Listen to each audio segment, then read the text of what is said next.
Hello class 8 students, आप सभी का स्वागत है आपकी विज्ञान की कक्षा में।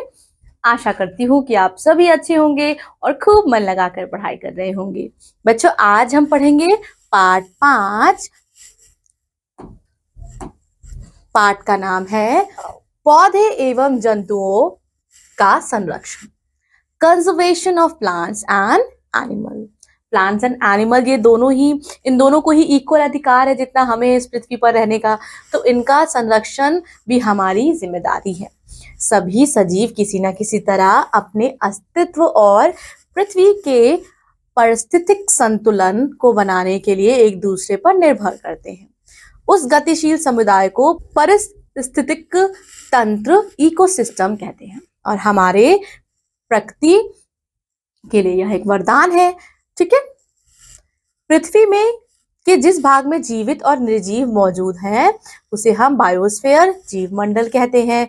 ठीक है, आई होप आपको पता होगा एटमॉस्फेयर, बायोस्फीयर, लिथोस्फीयर और हाइड्रोस्फीयर के बारे में। सो बायोस्फीयर में ही जितने भी जीव, जितने भी लिविंग बींग्स हैं, ज्यादातर वो बायोस्फीयर में ही रहते हैं।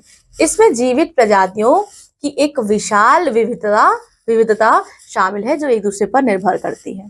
ठीक है, जीवों के इस समुदाय की एक दूसरे के साथ परस्पर क्रिया और उनके भौतिक पर्यावरण को पारिस्थितिक तंत्र कहा जाता है। अब हम बायोडाइवर्सिटी पढ़ते हैं, जैव विविधता। पृथ्वी पर उपस्थित जीवों की विभिन्न किस्मों की जैव विविधता के नाम से जाना जाता है। वनों में अधिकतम विविधता पाई जाती है। उदाहरण के लिए जंगलों में विभिन्न प्रकार के पौधे और जानवर रहते हैं, और हम कह सकते हैं कि यह प्राकृतिक खजाना है, अथवा यह पृथ्वी पर विद्यमान विभिन्न प्रकार के जीवों को संदर्भित करता है, और इन सभी जीवों का आपस में और पर्यावरण के साथ घनिष्ठ संबंध है। इसमें विभिन्न प्रकार के पौधे, जंतु और सूक्ष्म जीव शामिल हैं। जैव विविधता के लिए संकट, थ्रेट ऑफ बायोडाइवर्सिटी। क्या क्या संकट है बच्चों? औद्योगिकरण और शहरीकरण, अर्बनाइजेशन एंड इंडस्ट्रियलाइजेशन, प्रदूषण, जंतुओं का शिकार करना और मारना, मनुष्य की बढ़ती हुई जनसंख्या, उसके बाद अतिचारण। ठीक है, और लास्ट है आपका आकर्षक प्रजातियों का प्रारंभ। जैव विविधता का संरक्षण के लिए क्यों आवश्यकता है? क्योंकि ये वायु जल को शुद्ध रखते हैं, भूमि को उपजाऊ रखते हैं, जलवायु परिवर्तन और वर्षा को नियंत्रण में रखते हैं। जैव विविधता प्राकृतिक और पारिस्थितिक तंत्र जो है उसको खाद्य श्रृंखला और खाद्य जल द्वारा उसमें बैलेंस, संतुलन रखते हैं, और इसके कारण ही प्रकृति में पोषक तत्वों का चक्र संभव हो पाता है। डिफॉरेस्टेशन क्या होता है बच्चों? जब ज्यादा से ज्यादा भारी मात्रा में पेड़ को काटे जाते हैं उन्हें हम डिफॉरेस्टेशन बोलते हैं, वनोन्मूलन बोलते हैं। कॉजेस क्या है? जैसे जैसे शहरों का विकास हो रहा है, कृषि के लिए भूमि प्राप्त करना, घर और कारखानों का निर्माण हो रहा है, भूमि को खदानों के लिए प्राप्त करना, पेड़ों को ईंधन, कागज और लकड़ी जैसे उत्पाद प्राप्त करने के लिए काटना, लंबी अवधि के लिए पशुओं का चरना, पशु चारण भी वनोन्मूलन को बढ़ावा देता है। वनोन्मूलन के कुछ प्राकृतिक कारण क्या है? जंगल में जब आग लग जाती है, भूसंखलन हो जाता है, लैंडस्लाइड हो जाती है, हानिकारक कीट और बाढ़ और सूखा व भूकंप इत्यादि। ना, वनोन्मूलन के विभिन्न परिणाम निम्नलिखित हैं। कौन कौन से हैं? कम वर्षा, वायुमंडलीय गैसों का असंतुलन, प्राकृतिक आवास में हानि, जलवायु में परिवर्तन, जल स्तर में कमी। कम वर्षा, जब बच्चों कम वर्षा होती है तो वन क्या हो जाता है? सूखे की स्थिति पैदा हो जाती है और कम भोजन का उत्पादन वन में हो पाता है। वायुमंडल गैस जब असंतुलन हो जाती है तब क्या होता है? वनोन्मूलन वायुमंडल में कार्बन डाइऑक्साइड और ऑक्सीजन गैस के बीच संतुलन को बिगाड़ता है, जिसके परिणाम स्वरूप कार्बन डाइऑक्साइड में वृद्धि हो जाती है, जिसके कारण ग्लोबल वार्मिंग बढ़ जाती है। प्राकृतिक आवास में हानि होती है और जलवायु में परिवर्तन। वनोन्मूलन जलवायु की स्थिति को बदल देता है। ठीक है, और इससे मिट्टी के गुणों में भी परिवर्तन होता है। वनोन्मूलन से मिट्टी का क्षरण होता है क्योंकि पौधे की जड़ी मिट्टी को मजबूती से पकड़ती है, इसलिए मिट्टी के कटाव को रोकती हैं। परंतु पेड़ों की कम संख्या के परिणाम स्वरूप मिट्टी की शीर्ष परत हट जाती है और मिट्टी का निचला भाग प्रकट होता है जो कठोर एवं चट्टानी होता है। इसीलिए इसमें ह्यूमस कम होता है और यह कम उपजाऊ होता है। इस प्रकार की उपजाऊ भूमि बंजर भूमि में परिवर्तित हो जाती है, जिसे हम मरुस्थलीकरण कहते हैं, डिसर्टिफिकेशन, डेजर्टिफिकेशन कहते हैं। जल स्तर में कमी हो जाती है। बच्चों, कैसे हम वनों का संरक्षण कर सकते हैं, फॉरेस्ट को कैसे बचा सकते हैं? पुनर्वरोपण, फिर से हम प्लांटेशन कर सकते हैं, जंगलों की आग को बचा सकते हैं, जो कि हमारी सरकार बहुत अच्छे से काम करती है कि जंगल की अगर आग लग गई तो उसे कैसे बुझाया जाए, जंगलों में चराई को नियंत्रित करना। तो ये 3 ऐसे कारण हैं जिससे हम क्या कर सकते हैं, वनों का संरक्षण कर सकते हैं। प्राकृतिक आवासों में रहने वाले सभी गैर पालतू जानवर को वन्य जीव कहते हैं। वन्य जीव, वाइल्ड लाइफ, जंगली जानवर कहते हैं। ठीक है बच्चों। ना वन जीवों की कमी के कारण causes of depletion of wild life. अब आपको 10 वाइल्ड लाइफ के बारे में यहाँ नाम लिखना है। 10 वाइल्ड लाइफ के नाम आपको इस टेक्स्ट बुक में अपने पेज पे लिखना है। वन जीवों की कमी के विभिन्न कारण निम्नलिखित हैं। आवास की हानि। आवास एक ऐसा स्थान है जहां जीवित और निर्जीव रहते हैं। कभी कभी वन जीवों की कमी के कारण उनके निवास स्थान का नुकसान होता है। जलवायु परिवर्तन। जलवायु परिवर्तन जैसे पर्यावरण में अचानक परिवर्तन आ जाता है, वास्तव में वन जीवन के विनाशकारी नुकसान का कारण बन जाता है, जिसके विभिन्न प्रकार पौधे और जानवरों का आवास नष्ट हो जाता है। कीड़े लग जाते हैं बच्चों। कीटनाशक और जहरीली रसायन, कीटनाशकों अथवा अन्य रसायनों का उपयोग वन जीवों को हानि पहुंचाता है, क्योंकि वे विषाक्त होते हैं। शिकार और अवैध शिकार।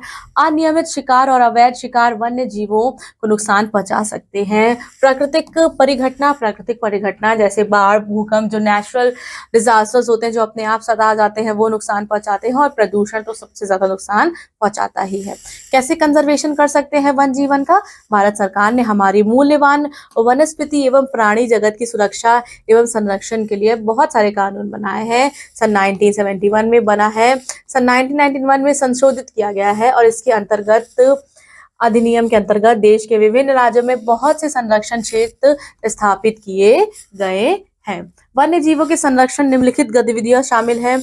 वन्य जीव अधिनियम और प्रजाति संरक्षण, समूहीकरण और राष्ट्रीय उद्यान व अभयारण्य।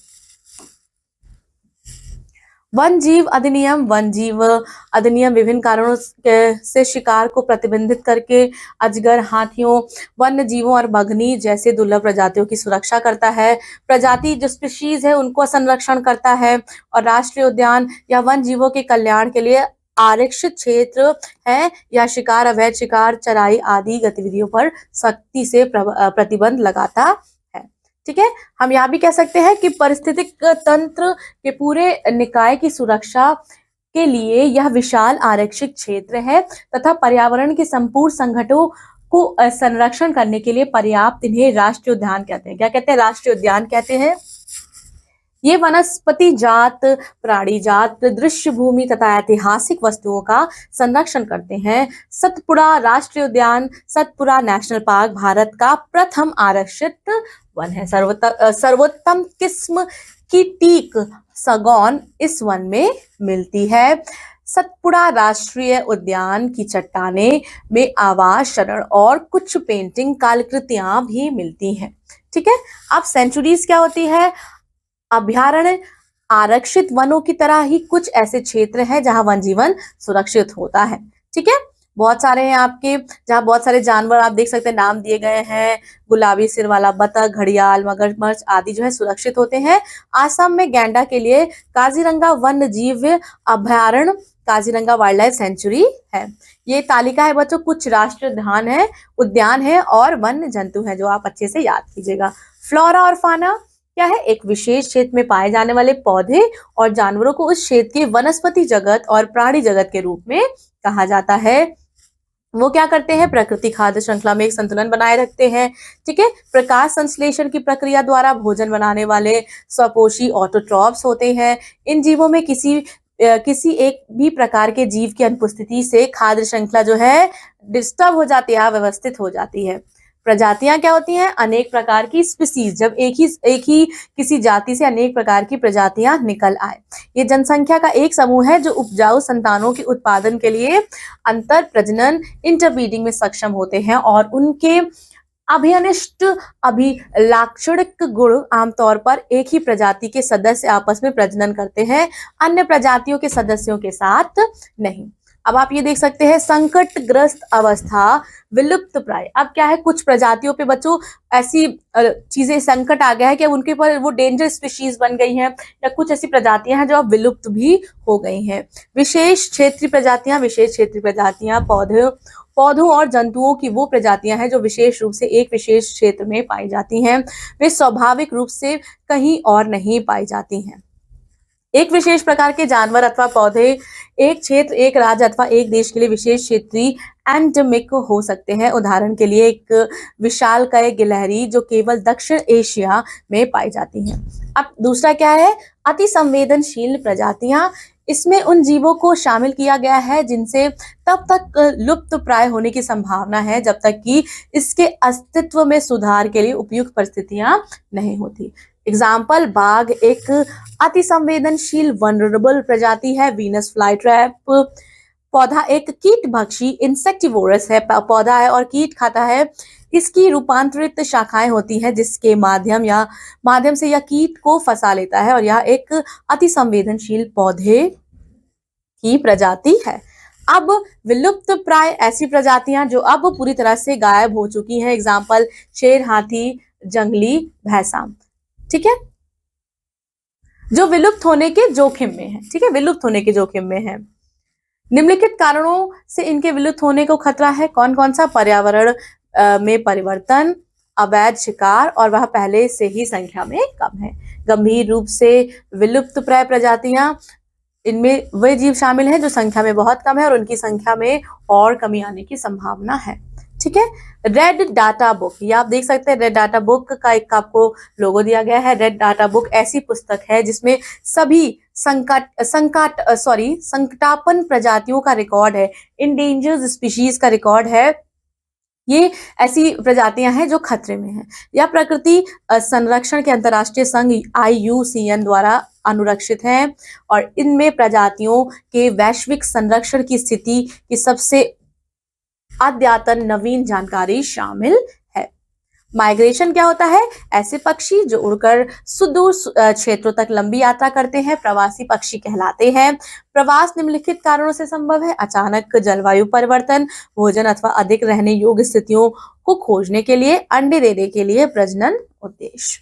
ठीक है बच्चों, आपका पाठ यही समाप्त होता है। पाठ का अच्छे से अध्ययन कीजिएगा। मैं आपसे मिलूंगी आपकी अगली कक्षा में। तब तक के लिए अपना ख्याल रखिए। Take care, bye bye.